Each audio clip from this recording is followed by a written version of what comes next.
Hitler did not die in 1945. Today he opens his eyes again in a world he does not recognize. The figure who unleashed the most devastating war in history awakens in a reality he never imagined. The map is no longer divided into combat fronts.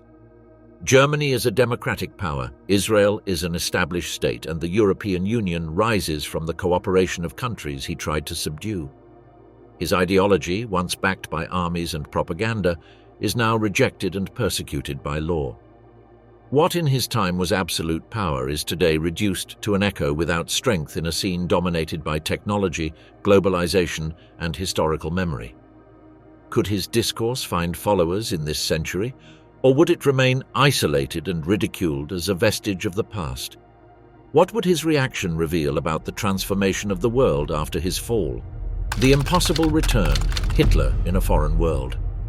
In the place where once stood the bunker that housed the Nazi leadership in the final months of the Second World War, the space was transformed after the conflict into land without political relevance.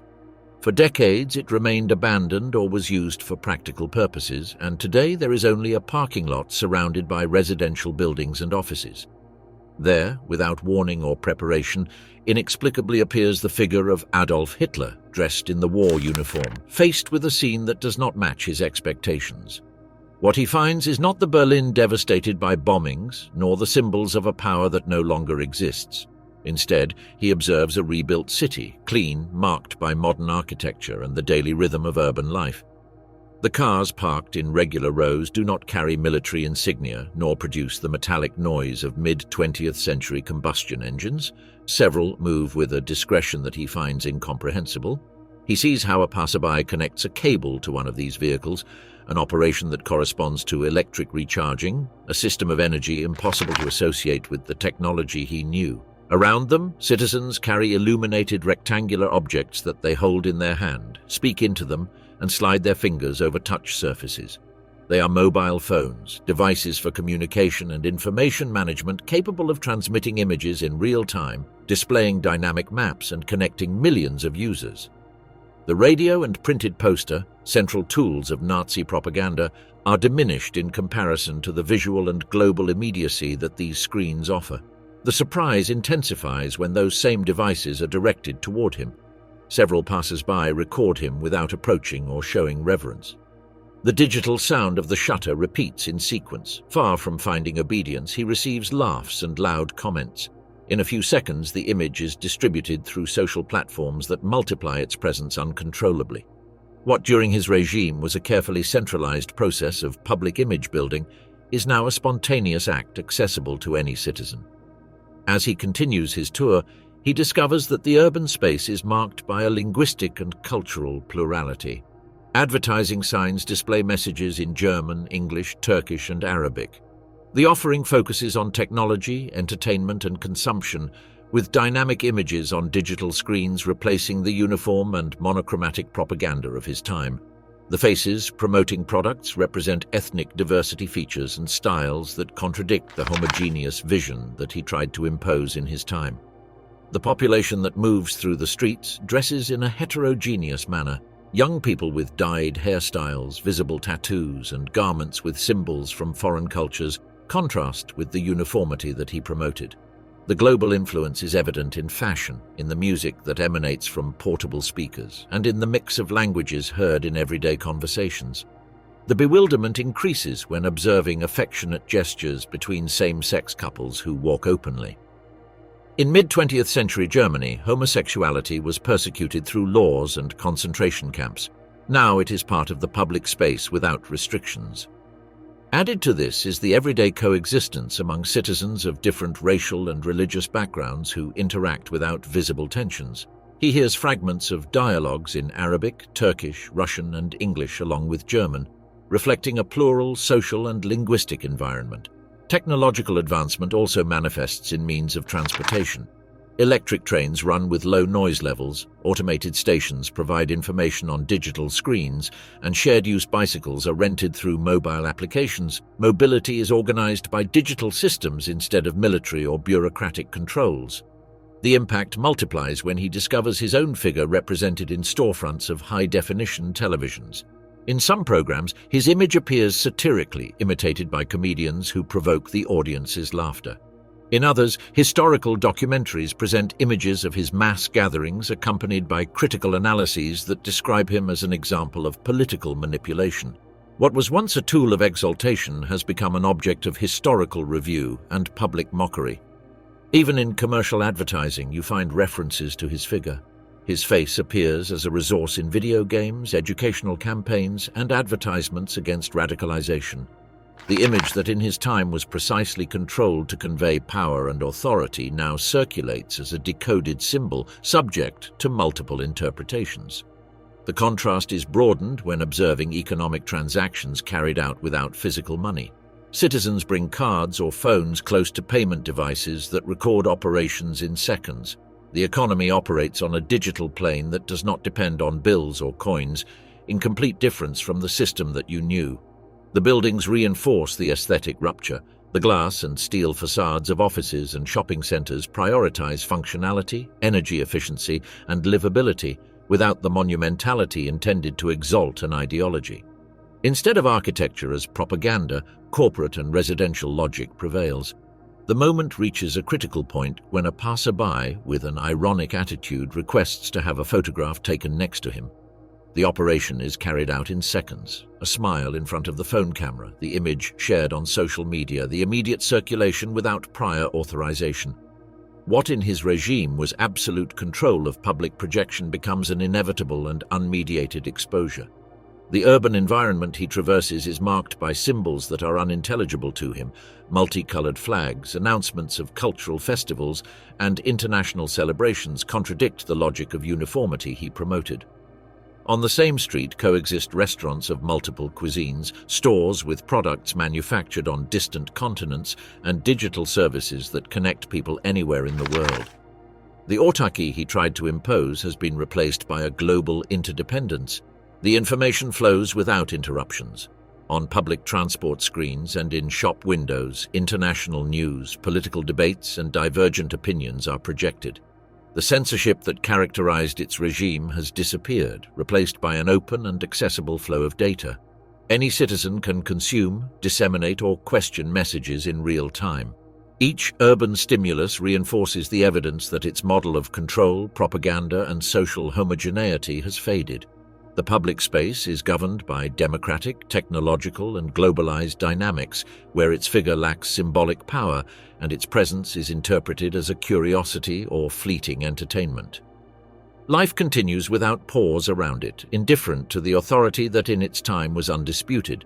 The journey concludes in an environment where urban noise combines diverse music, conversations in multiple languages, and sounds of electronic devices. All that was hierarchical order and uniformity has turned into constant plurality. The confusion does not disappear, but the evidence is clear. The world he left behind in 1945 has no continuity in the present, and the environment surrounding him functions with logics foreign to his categories. What will follow from this point will determine how he faces a time that no longer belongs to him. From ashes to power, Germany transformed into a giant. In 1945, Germany was a devastated territory. The end of the war had left the country reduced to rubble after the Allied bombings and the Soviet advance. Berlin was practically destroyed. More than half of its buildings were ruined and the public services network had collapsed. The streets were covered with debris from constructions and the population survived on minimal rations, without regular transport or basic infrastructure. The Reichstag, set on fire in 1933 and razed during the final battle, remained in ruins. Millions of Germans had died in the conflict, while just as many moved from territories lost in the east to cities unable to receive them. Hunger was widespread, the railways were destroyed, and the industry was stopped or under Allied control. The nation that had tried to dominate Europe was subjected to the authority of the victors. The territory was divided into 4 zones of occupation administered by the United States, the United Kingdom, France, and the Soviet Union. Berlin, situated in the Soviet zone, was also fragmented among the 4 allies. The capital ceased to be a center of power and became a scene of misery and tensions. Cities like Hamburg, Dresden, and Cologne presented similar panoramas, with entire neighborhoods turned into piles of rubble. Inflation and the black market dominated daily life, patrolled by foreign soldiers. In 1948, a decisive reconstruction process began. The Marshall Plan, led by the United States, provided credits, raw materials, and machinery that enabled reactivation of production in Western Europe. West Germany was one of the main beneficiaries. In a few years, the foundations were laid for what would be known as the German economic miracle. The contrast with the Eastern Zone under Soviet administration was evident. There, a model of centralized planning was applied, with nationalization of companies and strict political control. The difference in rhythms marked the destiny of both Germanys. In the West, the automotive and chemical industries quickly reactivated, with companies soon reaching international relevance. In the East, productivity remained limited, and the quality of life lagged behind. The division was solidified with the construction of the Berlin Wall in 1961. The barrier not only separated territories, it also divided families and physically represented the Cold War. During the following decades, the Federal Republic of Germany became one of the world's leading economies. Automotive, pharmaceutical, and mechanical engineering production established it as an industrial powerhouse. In the Democratic Republic, on the other hand, the economy was restricted by Soviet dependence and lack of competitiveness. The differences in well-being between both sides of the border increased over time. The collapse of the Soviet bloc in the 80s paved the way for change. In 1989, massive demonstrations in the East and international pressure precipitated the fall of the wall. Formal reunification took place in 1990 under a democratic government that integrated the two states into the same institutional framework. The country that had been divided after the war was once again transformed into a political and economic unit. The recovery of Berlin symbolized that process. The city, once divided and destroyed, was rebuilt with modern infrastructure, an efficient transport system, and a renewed urban landscape. The Reichstag, which had been a ruin and symbol of defeat, was restored and transformed into a parliamentary seat with a glass dome representing democratic transparency. The official symbols also changed. The black, red, and gold flag once again flew on public buildings, reclaiming its role as a democratic emblem. The swastika, which dominated the urban space during the Nazi regime, was legally banned and relegated to historical archives and museums. The removal of this symbol from the urban landscape signaled a complete break with the authoritarian past. Political leadership reflected the transformation. In 2005, Angela Merkel became the country's first female chancellor. Educated in the German Democratic Republic with an academic career in exact sciences, her mandate extended for more than 1 decade and established Germany as a European power in the democratic framework. Her style of governing, based on coalitions and consensus, contrasted completely with the concentrated and propagandistic power of the Nazi era. German political life became organized into a multi-party system that encompasses center-right, center-left, liberal, environmentalist, and even extreme position parties that participate within the constitutional framework. The existence of this open competition contrasts with the single-party system that monopolized power in the Third Reich. In the international sphere, Germany fully integrated into the European Union and defensive military alliances. From being an isolated and aggressive state, it became a key partner in regional cooperation. The German economy of the 21st century is based on the export of high-quality goods, technological innovation, and scientific research. Universities and research centers attract specialists from all over the world. Sectors such as renewable energy, biotechnology, and artificial intelligence show the transformation of a country that in 1945 was ruined. The German educational system pays specific attention to historical memory. School programs include the study of the Holocaust and the crimes of Nazism, with visits to former concentration camps and analysis of original documents.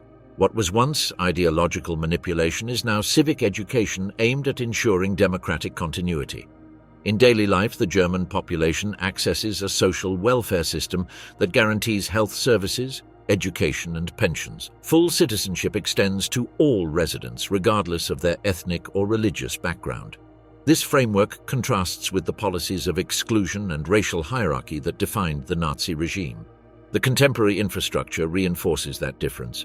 High-speed trains connect the main cities, the airports manage a constant flow of international passengers, and digital networks enable instant communication with any region of the world. Today's Germany is a node of global interconnection, far from the isolation and destruction at the end of the war.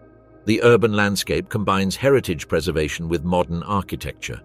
Restored historic centers coexist with buildings of glass and steel designed under sustainability criteria.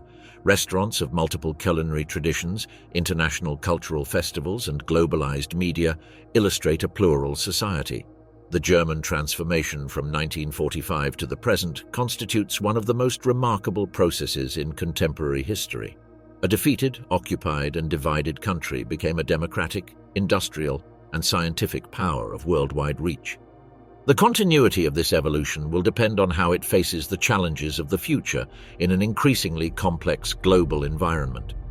The unforgiving mirror, the memory that does not forgive. After 1945, the memory of the Third Reich was fixed as a global warning.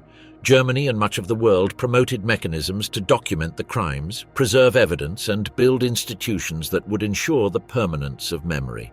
Judicial archives, memorials, museums, literary works, and film productions established a cultural and legal framework that turned Hitler from a political leader into a universally negative historical symbol. The Holocaust museums and memorials were erected as central spaces of that memory. Auschwitz-Birkenau, liberated in January 1945, was opened as a museum in 1947. Its barracks, barbed wire, and remnants of gas chambers are preserved as material evidence of the extermination.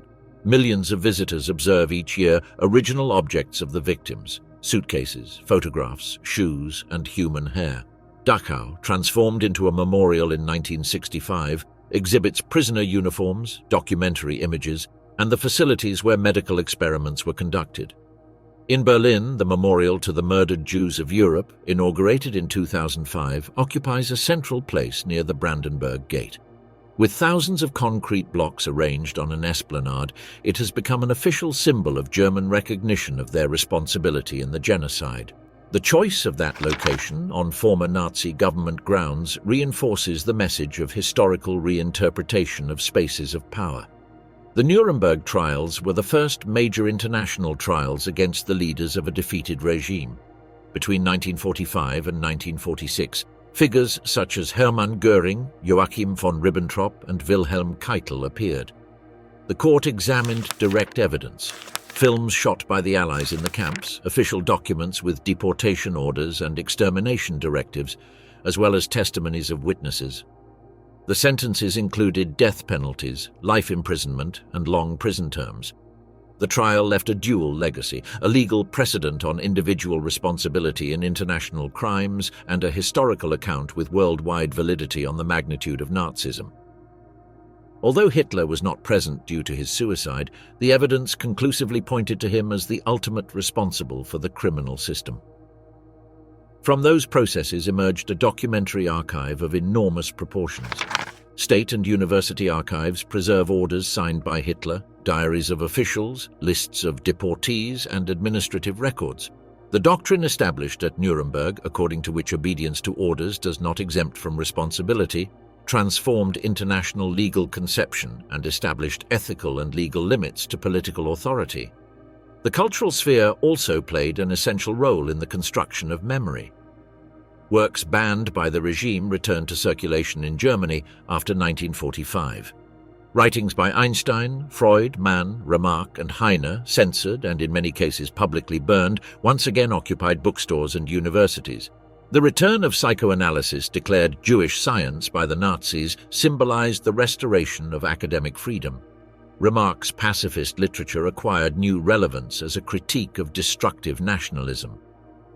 These cultural recoveries retrospectively consolidated the image of Hitler as a censor and destroyer of intellectual heritage. Global popular culture quickly incorporated satirical representations of the dictator. In 1940, Charles Chaplin premiered The Great Dictator, which ridiculed Hitler's gestures and speeches.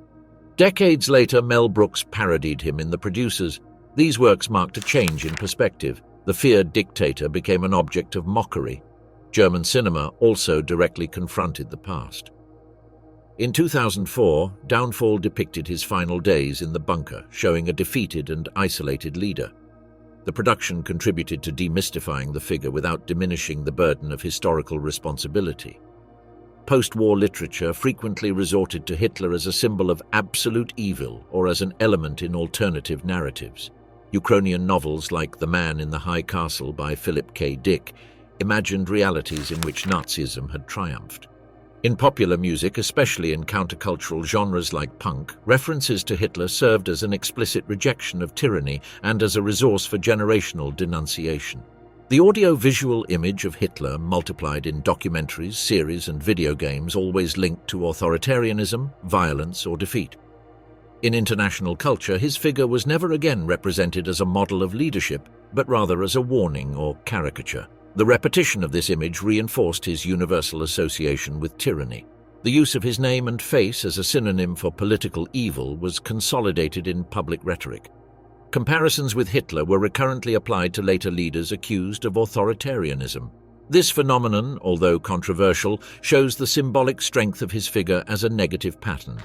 The presence of his image in museums, memorials, and cultural works does not represent vindication but constant critical exposure.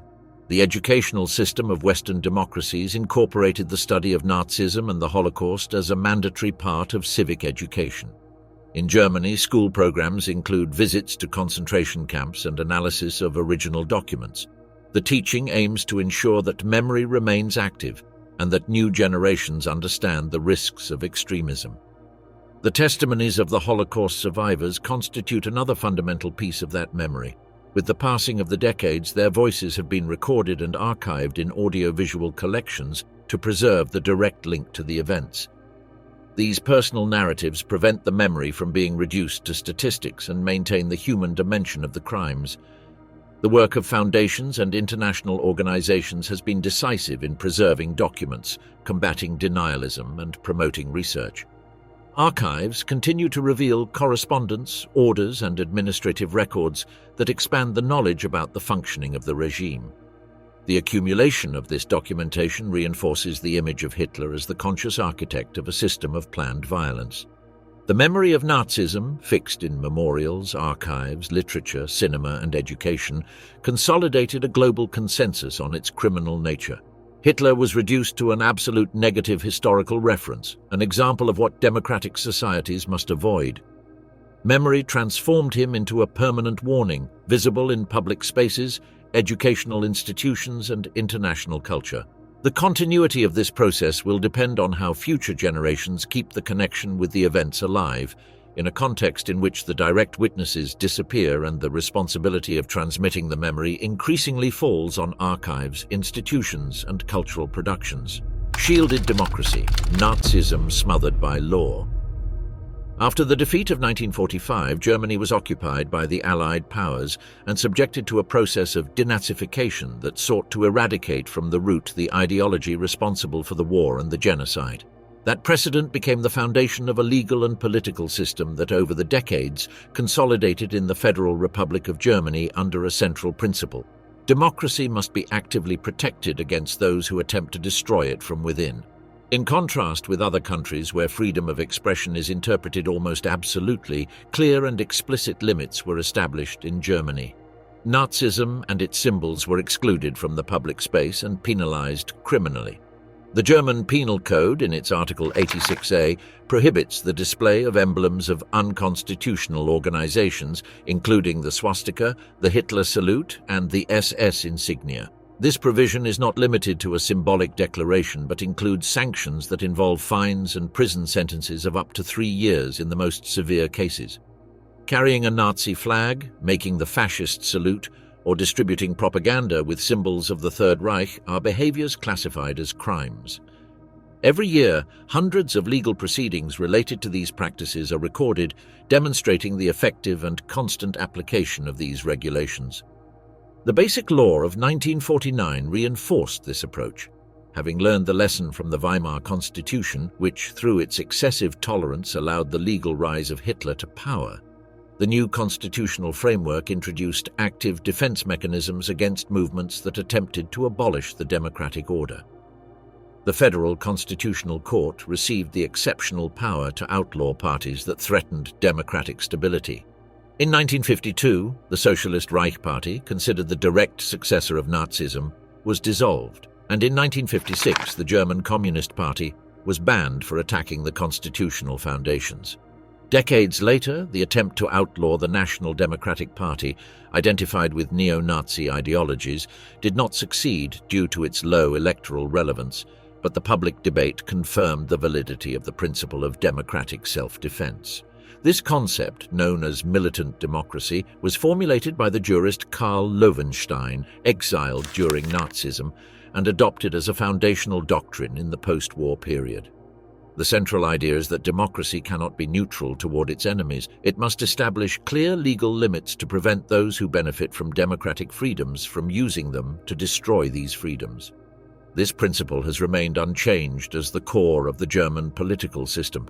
The contrast with the Nazi regime is evident in the realm of press and information. Under the control of Joseph Goebbels, the Ministry of Propaganda absolutely regulated all content in newspapers, radio, cinema, and literature. There was no space for criticism or diversity of opinions. In contemporary Germany, the Constitution protects the freedom of the press as an essential pillar. Newspapers with diverse editorial lines, public and private channels with different orientations, and digital platforms of all kinds shape a plural landscape. Open criticism of the government is part of the normal functioning of the system, and the courts act to guarantee the independence of information and sanction attempts at censorship. Political satire has become an indicator of this freedom. Television shows and comedians frequently resort to the figure of Hitler as an object of mockery. Cartoons, sketches, and comedic representations circulate without restrictions, showing a stark contrast to the untouchability that the Nazi regime imposed on the leader's image. Public ridicule has transformed into a cultural mechanism of resistance against any form of authoritarianism. German society does not fear that symbol, it degrades it and reduces it to a historical caricature. This change can be illustrated with a hypothetical scene. If Hitler appeared in a square in Berlin in the year 2025, dressed in his uniform and making Nazi gestures, passers-by would record him with their phones, and within minutes the images would circulate on social media accompanied by sarcastic comments. The police would intervene according to the law and arrest him for the display of unconstitutional symbols. The situation would not generate followers or obedience, but rather ridicule, legal sanctions, and social rejection. What in 1933 was the prelude to a political rise, in the 21st century would be reduced to a minor offense and a fleeting spectacle. The democratic resistance is not limited to the legal framework. There are cultural and educational institutions that systematically work to keep historical memory alive. Documentaries about Nazism are regularly broadcast on public television, highlighting the destructive consequences of the regime. German schools include in their curriculum visits to concentration camps and analysis of original documents. These activities form citizens aware of the risks of extremism and strengthen the commitment to democracy. The judicial system has developed a detailed jurisprudence to delineate the boundary between freedom of expression and hate speech. The courts consider that human dignity is the inviolable core of the constitutional order, and that any speech that incites violence or degrades groups based on their origin or religion must be sanctioned. This line of interpretation protects a broad political debate, but establishes clear barriers against extremism. German security forces maintain specialized units in tracking neo-Nazi and far-right extremist groups. These units monitor activities, infiltrate organizations, and coordinate actions with international agencies to prevent attacks or transnational radicalization networks. In parallel, civil organizations and anti-fascist foundations develop social integration and prevention programs among young people susceptible to falling into hate speech. The state funds civic education projects and awareness campaigns that reinforce the democratic culture. German institutional politics also reflects this consensus. The main parties, regardless of their ideological differences, maintain a basic agreement: exclude any Nazi discourse from the legitimate play. This convergence among left, center, and right strengthens democratic stability and reduces the capacity for infiltration of extremist movements into institutions. The result of this legal, cultural, and social framework is a scenario where the re-emergence of Nazism lacks viability. The image of Hitler, if it were to appear in the present, would find no obedience or admiration. It would be subject to legal sanction, cultural ridicule, and political isolation. The symbolic power that once mobilized crowds has been reversed. Today, it provokes automatic rejection and marginalization. The dictator in the dock, the trial that strips him. If Adolf Hitler appeared in the present, the international legal framework built after the Second World War would immediately place him in a completely different position than he knew in life. In 1945, his suicide in the Berlin bunker spared him from any court. In 2025, that escape would not be possible.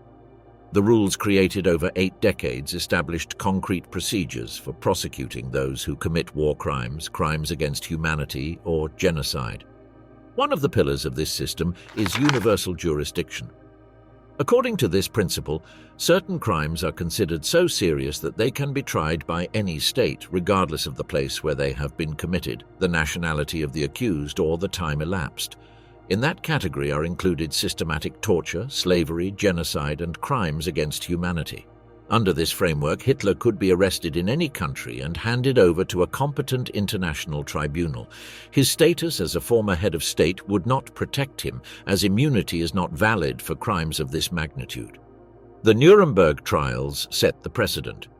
Between 1945 and 1946, Nazi leaders were prosecuted by an international tribunal that established the individual responsibility of those who order and planned crimes. Decades later, the Genocide Convention of 1948 and the Geneva Conventions reinforced this doctrine. The development culminated in 1998 with the Rome Statute and the creation of the International Criminal Court in The Hague, a permanent tribunal with jurisdiction to try genocides, war crimes, and crimes of aggression. In a contemporary scenario, Hitler would be one of the priority defendants for this court. His role in planning invasions, the mass deportation of populations, the use of forced labor, and the organization of the Holocaust would place him at the center of international jurisdiction. Unlike 1945, when evidence had to be gathered amidst the chaos of the post-war period, today there are complete archives preserving original documents, meeting minutes, speeches, signed orders, and testimonies collected in museums, universities, and courts around the world. That documentary collection would constitute an immediate dossier. Deportation orders personally signed, transcripts of speeches inciting war, and meeting minutes where extermination plans were designed are preserved in multiple archives. The material evidence, reinforced by decades of academic research, would shape a solid and comprehensive case. The contrast with recent judicial processes allows one to imagine the magnitude of a trial against Hitler. In the 1990s, the International Criminal Tribunal for the former Yugoslavia tried Slobodan Milosevic, Radovan Karadzic, and Ratko Mladic for genocide and war crimes. The Tribunal for Rwanda prosecuted those responsible for the 1994 genocide. In both cases, heads of state, ministers, and generals were brought before international judges, confirming that political power does not exempt from responsibility. The closest precedent in the Nazi case was the trial of Adolf Eichmann in Israel in 1961. His capture in Argentina and subsequent prosecution demonstrated that justice for crimes against humanity does not have a statute of limitations. In a scenario with Hitler alive in 2025, the international pressure to capture and prosecute him would be even greater and would have a more robust legal framework. The essential difference would lie in the media magnitude. A trial against Hitler would be a worldwide event broadcast live, followed minute by millions of people. The dictator who in life meticulously controlled his image would be reduced to a defendant under strict judicial protocols. There would no longer be mass speeches nor settings prepared by a ministry of propaganda, but rather impartial judges, specialized prosecutors, and witnesses protected by international law. The victims of Nazism and their descendants would have a central role in this process. Testimonies of survivors, original documents of deportations, and records of systematic executions would be presented as evidence.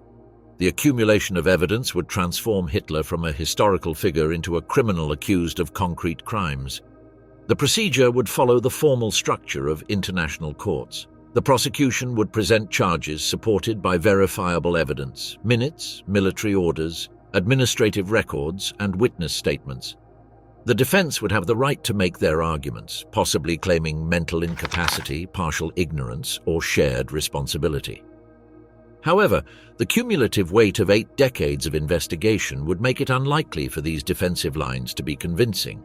The judges would apply a strict procedural framework. Hitler would be required to limit himself to answering specific questions, subject to interruptions and schedules set by the court.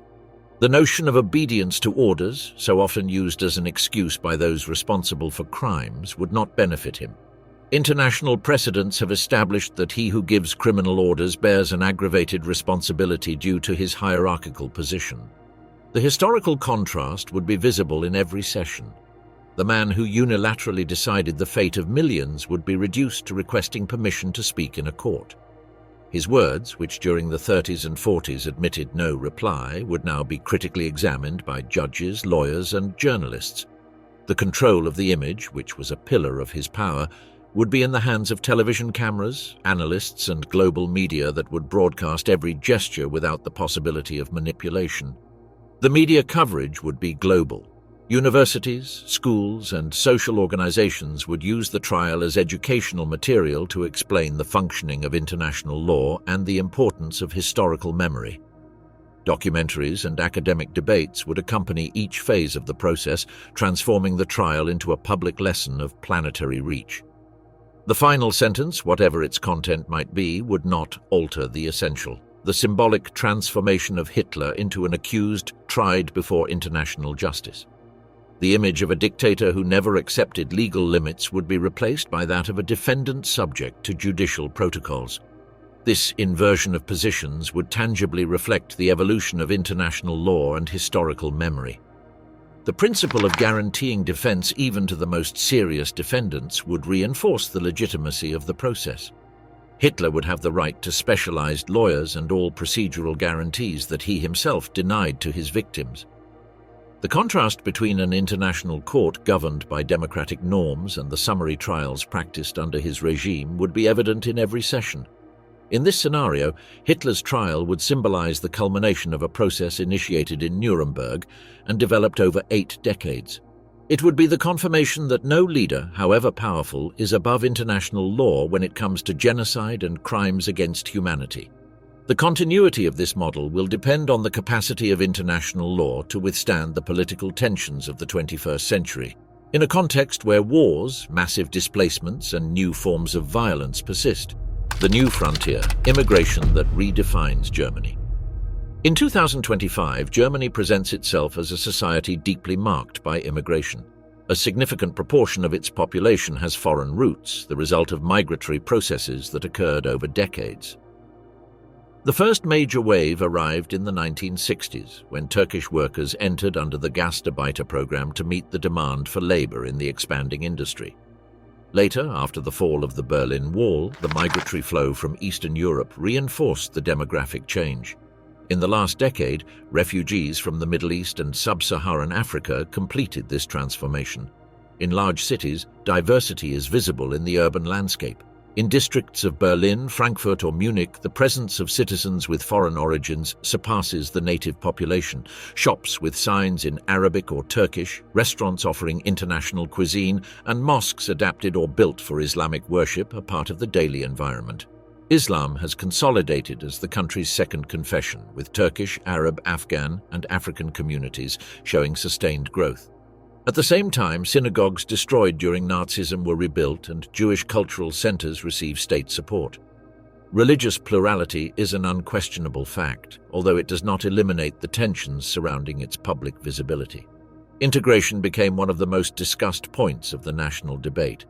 While numerous migrants and descendants have achieved full incorporation into the educational, labor, and cultural system, difficulties persist in neighborhoods with a high concentration of foreign population. In areas of Berlin, such as Neukölln, in Duisburg, or in areas of Cologne, youth unemployment indicators exceed the national average. In several schools, German is not the predominant language in interactions between students, which complicates the learning process and reinforces the perception of parallel communities. The problems of social exclusion in these neighborhoods are associated with episodes of urban violence. Periodic disturbances, sometimes triggered by clashes with the police or by local tensions, reflect the persistence of obstacles to integration. Security authorities attribute these incidents to multiple factors: structural unemployment, lack of educational opportunities, and the influence of criminal networks in youth sectors. Religious radicalization constitutes another concern. Cells linked to jihadist terrorism have been detected and dismantled in German territory in recent years. Individuals born and educated in Germany but influenced by extremist ideologies have participated in attack plans.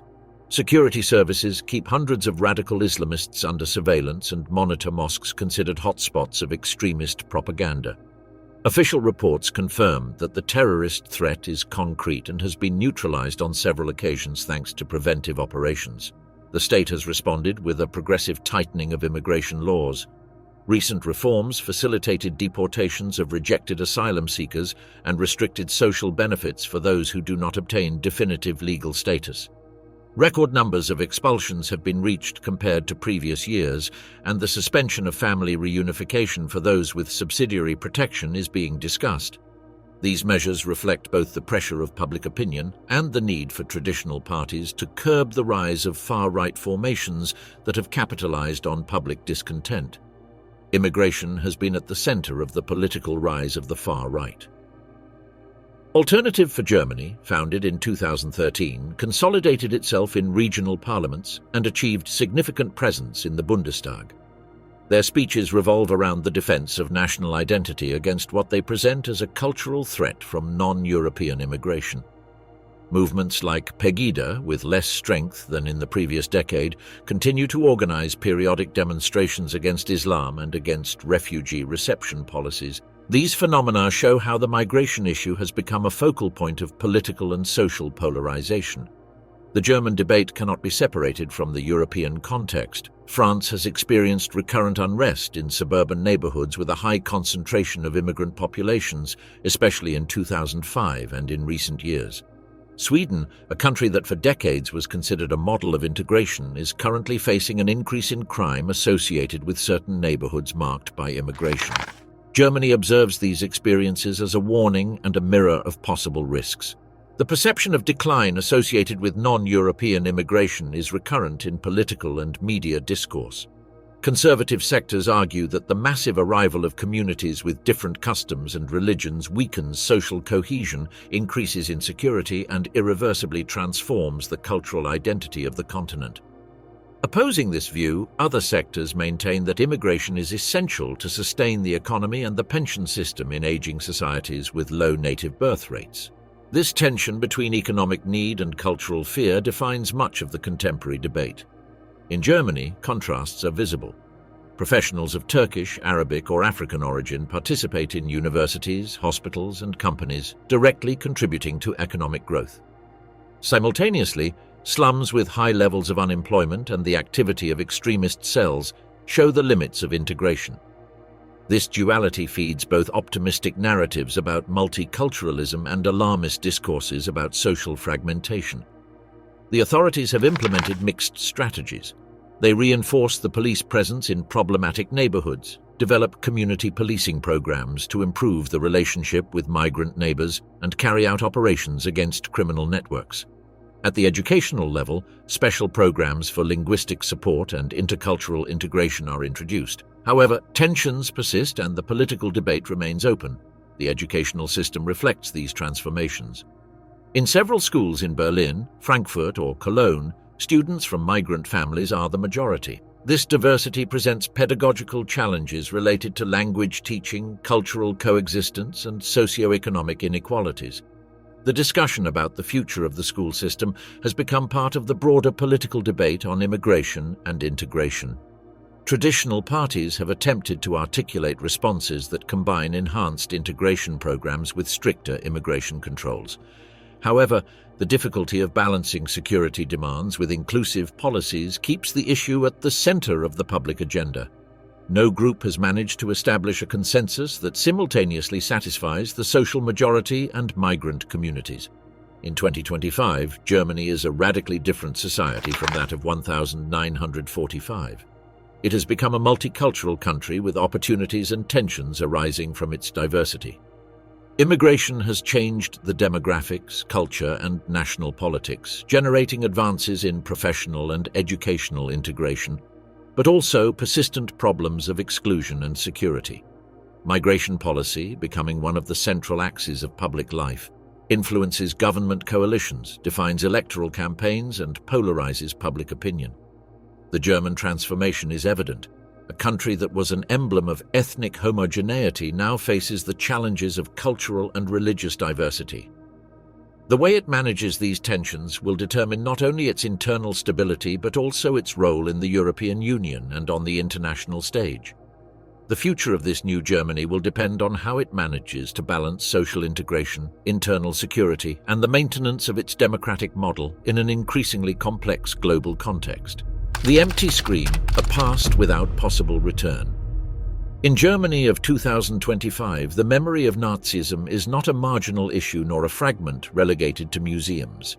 It has become a structural part of the national identity and an essential component of civic education. Since the end of the war, the country adopted a memory policy aimed at keeping alive the knowledge of the crimes of the Third Reich and their political, social, and human consequences. The Holocaust, the persecution of opponents, cultural repression, and the war of aggression are mandatory parts of school programs at all levels. German students regularly visit concentration camps turned into memorials. Dachau, Bergen-Belsen, and Auschwitz appear in manuals, documentaries, and educational excursions as practical lessons on the scope of state violence. The teaching of the Holocaust is supported by figures and timelines, but also by direct testimonies, diaries, and letters that anchor the facts in concrete experiences. In this way, generations born decades later receive a documented narrative with the explicit purpose of fostering a critical consciousness aimed at preventing the repetition of authoritarian regimes. The German government funds school trips to memorials and maintains international exchange programs that reinforce this pedagogy. German universities support specialized chairs and research centers that continue documenting aspects of Nazism and its aftermath. This academic and educational structure has made memory an institutionalized and permanent element. The public space also reflects this policy. In many cities, the Stolperstein, small metal plates embedded in the ground in front of the homes of former deportees, commemorate with names and dates those who were murdered. Monuments, sculptures, and informational plaques turn streets and squares into constant memory scenes. In Berlin and Munich, passers-by encounter daily reminders that link the urban present with the historical past. On the international level, Hitler solidified himself as a universal symbol of authoritarianism and institutionalized racism. In parliaments and media, his name is used as an immediate resource to point out policies perceived as dangerous to democracy. Subsequent dictators and authoritarian leaders have been compared to him, reflecting the persistence of his figure as a warning emblem. Global culture reinforces this representation. Movies, series, comics, and video games reproduce its image as the ultimate antagonist, always as an enemy to be defeated. From Chaplin's cinematic satire to contemporary productions, the figure of Hitler appears recurrently, but never in a positive light. Even in speculative fiction works, where alternative realities are imagined, his image retains the negative character that identifies him in historical memory. The cumulative effect of education, memory, and culture places Hitler, in 2025, in a position of absolute marginality. His slogans would not find resonance because the generations educated since the post-war period have received instruction aimed at identifying and rejecting authoritarian rhetoric. Nazi symbols are legally banned and socially discredited. In digital spaces, the figure of Hitler appears both in contexts of political hate and in viral parodies, but rarely as a serious model of power. The historical difference would be visible in any public scenario. The man who built his leadership with crowds gathered in massive rallies would find today indifference or mockery. His slogans would be lost in the urban noise, recorded by mobile phones and shared on networks as ironic curiosity or criticism. Digital platforms that in the past might have amplified propaganda would now function as means of ridicule. The contrast between the personalist cult of the 1930s and the marginality of the present is the clearest reflection of the political and cultural distance covered by Germany and Europe. The country rebuilt its institutions on the remnants of the Third Reich, transforming into a plural democracy that faces tensions inherent to globalization and immigration, but that maintains the basic principle of rejecting Nazism. Internal contradictions are real. Difficulties in social integration, debates on cultural identity, political polarization, and economic challenges. However, these disputes unfold within a consolidated institutional framework that explicitly excludes any totalitarian project. Far-right parties can compete in elections, but only as long as they respect the constitutional limits that prohibit Nazi symbols and practices. Memory functions as a cultural vaccine. The systematic teaching of the Holocaust, the preservation of victims' testimonies, academic documentation of the regime, and critical representation in popular culture have generated social defenses against extreme authoritarianism. Hitler is no longer perceived as a possible political actor, but as a historical warning. This rejection transcends the German borders. The figure of Hitler became a world historical heritage, used as a universal negative example. Museums, memorials, and educational programs in multiple countries present him as a warning about the risks of racism and state violence. The internationalization of his memory reinforces the impossibility of any rehabilitation. The German democratic institutions were specifically designed to prevent the institutional collapse that allowed their rise.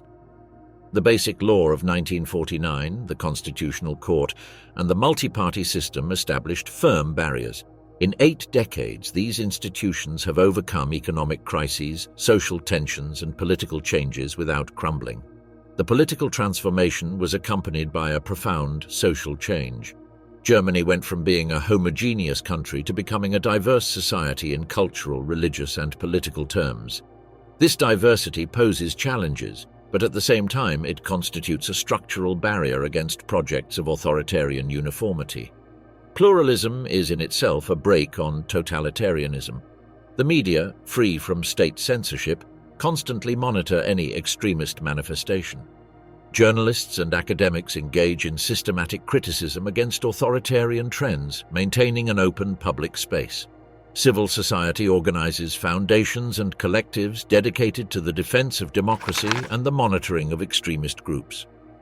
The result of this institutional, cultural, and social framework is a scenario where Hitler, hypothetically appearing in the present, would be condemned to marginalization.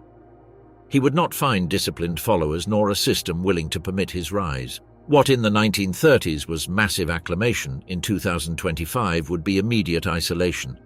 The impossibility of its return is not explained only by the strength of democratic institutions, but also by the transformation of collective consciousness. German society historically dealt with Nazism, turning it into an object of academic study and a political warning, and established permanent mechanisms to prevent its recurrence. In this sense, Nazism is fixed in the place it belongs, not as a political option, but as a permanent reminder of the dangers of extremism. The future, however, presents new challenges, and the true question is to what extent these cultural and institutional defenses will be able to be maintained in the face of the social and political transformations that Europe is experiencing in the 21st century.